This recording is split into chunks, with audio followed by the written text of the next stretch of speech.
I'm Amanda D'Angelo, and I'm a senior at Arlington. I'm Tara Raguso, and I'm a senior at Arlington High School as well. SIP Talks are basically presentations that we've given to our class and to an audience about an essential question we got out from reading a book. And ours was about love and the different types of relationships and how society views them. So my friend Tara and I read the book A Room with a View by E.M. Forster. And immediately after reading it, we knew exactly what we wanted to do.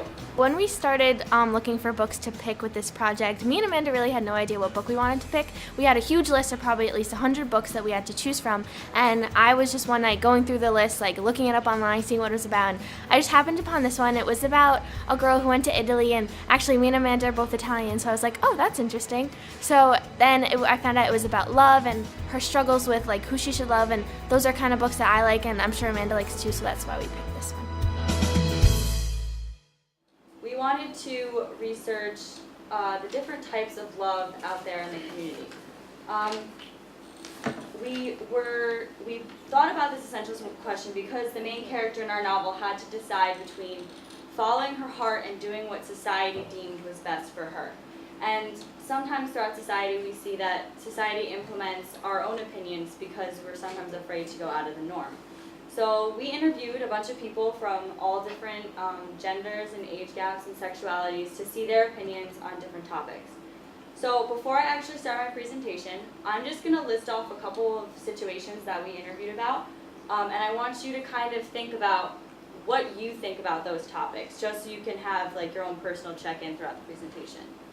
We first interviewed them about their own definition of love. We asked them about large age gaps, more than 5 years. We asked them about interreligion marriage, interracial marriage, and same-sex marriage. So just have that in your mind as I go through the rest of the presentation. So obviously before we could talk about more in depth, we had to figure out, well, what exactly is love? So we looked up a couple definitions, and the dictionary states that love is an intense feeling of deep affection.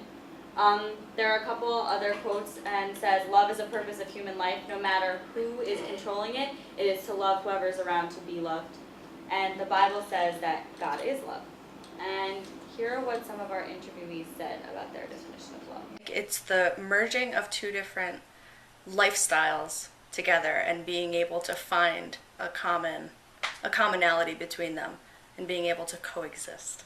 I think that love is just caring more about your relationship with someone else than yourself. I think it can happen between friends and family and be in a romantic setting. Okay, love. My definition of love would be complete devotion and respect to another person. Okay, so now we asked them about large age gaps. The only time where I kind of question it would be, someone who's still going through maturity in terms of, like a teenager and a 30-year-old, I don't think would necessarily be appropriate, just because the teenager doesn't necessarily have the life experience to know whether or not the relationship is appropriate for them. The 20-year-old has experienced a lot more, so I think that the 18-year-old potentially could be taken advantage of, possibly in some other ways, and I think your risk for other unhealthy signs of relationships definitely will go up when you have that large age gap with young people. The age of 5-year difference, I would say, really doesn't make a difference after you're 30. I don't think age gaps matter. People mature at different rates. Depending on how the people are mature-wise, I think if they're mature, that a large age gap wouldn't matter and that they can be far apart in age. But when you're younger, you don't want a 20-year-old dating a 10-year-old. That'd be really weird. But I think as you get older, the age difference matters less and less. How many of you think that society would rather have the male be older than the female? By a show of hands. How many think that the female should be older? Well, personally, I'm in a relationship with someone who is younger than me. He's right over there. And I was actually really shocked by the statistics that I did find. And they were that 35% of women said that they would not mind a 7-year age difference. 44% of single people say that 5 years is the biggest acceptable age gap. but only 1 in 100 women that were interviewed said the ideal relationship is with a younger man. So I'm representing that 1 right now. A lot of them think that it comes back to the male kind of being more dominant in the relationship, and they feel that he should be the older one because they think it works better. And a lot of stereotypes are seen as if the woman is younger, she's kind of only marrying him for like money or something. So that's a lot of the statistics that I got out of researching it. And the next thing we talked about was interreligion marriage. In terms of interreligion marriages, I actually know a young couple who just got married and are going through struggles with this. One person is very religious, whereas the other person actually doesn't have a defined religion at all. And it's definitely a struggle to kind of come to, that middle ground and, learn to be able to meet with each other's beliefs and understand that you have different beliefs. The last wedding I went to was actually a interreligion wedding, and it was awesome. It was a beautiful wedding. The 2 people who got married have done really, really well so far, and are really happy.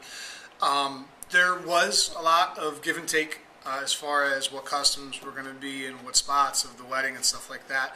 But I don't really think it caused like a major amount of conflict, just people agreeing to disagree in certain spots. Interreligion marriages does not bother me at all. I think they just got to decide on which is going to be the dominant religion to raise their children. With interreligion marriage, the statistics show that interfaith marriages are actually 3 times more likely to be divorced or separated than those who are in the same religion marriages. Statistics on it, 56% say that they're okay with it, 34% say they're not okay with it, and 10% are still unsure.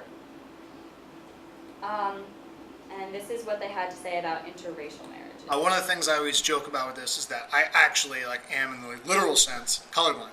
So I always kind of, when I have these discussions about interracial relationships, I tell people that I don't see in color.